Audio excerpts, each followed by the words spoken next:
here we have the microphone, charging indicator, working status light, that's the PIR, that's the camera itself, and then around it then is the floodlight. So underneath here you have this rubber stopper.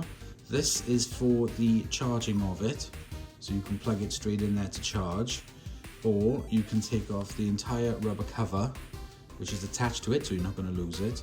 And then that gives you also the power button, the reset button, the SD card slot, and the micro charger there. I'm going to install the camera mount and the solar power mount.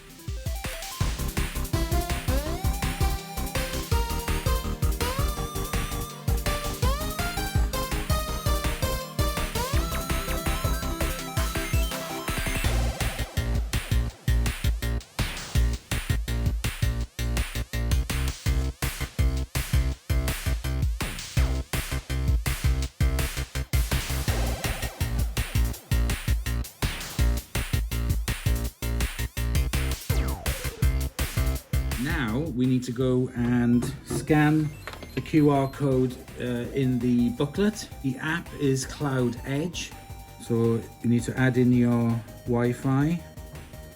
Look for the code for it. Okay, enter the password for your home Wi-Fi. Okay, so you do that, you have a QR code come up. Let the camera scan it. You hear a cuckoo. Connecting. Wait a moment.